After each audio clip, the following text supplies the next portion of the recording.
The word jihad is mentioned in the Quran about 41 times.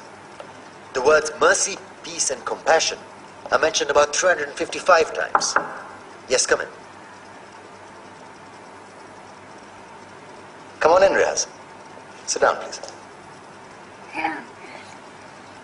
Contrary to popular belief in most Western cultures, Islam is a religion that preaches peace and tolerance. Yes, Patricia. If Islam truly is a religion that preaches peace, then how come the world's most troubled spots, the West Bank, Afghanistan, Pakistan, Iraq, they're all plagued with Islamic terrorism? Well, that depends on your definition of terrorism. Some might argue that the US invasions of countries like Iraq and Afghanistan are also acts of terrorism. No, those were acts of war to get rid of despotic regimes. Or a means of getting at a country's oil. Conspiracy theories. Well, May I? Yes, please. Go ahead, Riaz.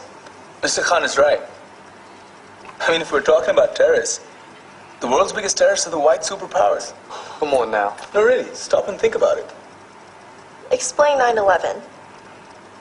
Okay. Do you know how many people died in the Twin Towers strike? Around 3,000. And do you have any idea how many people died in the bombing of Afghanistan? Take a wild guess. More than 15,000 people died. And that's just conservative figures. About 50,000 tons of explosives were dropped on innocent civilians. Men, women, children. Yeah, but that was because of the Taliban. Now that you brought it up, did you know that the Taliban was a creation of the CIA to fight the Russians? Whatever. They were still harboring terrorists. Yeah, right. Terrorists that were never found. Just like the weapons of mass destruction that were never found in Iraq. Do you want to get into the death toll in Iraq? 500,000 civilians and counting.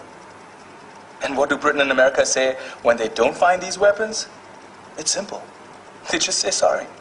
And still refuse to relinquish control of these countries. What are you trying to say? What I'm trying to say is that just because you're American, wear a fancy suit, and call yourself the president, doesn't make you any less of a terrorist. I'm saying that if you don't stop meddling in other people's countries, you will face a backlash. If Muslims like you feel that way, then why don't you get out of our country? We will. As soon as you promise to leave ours.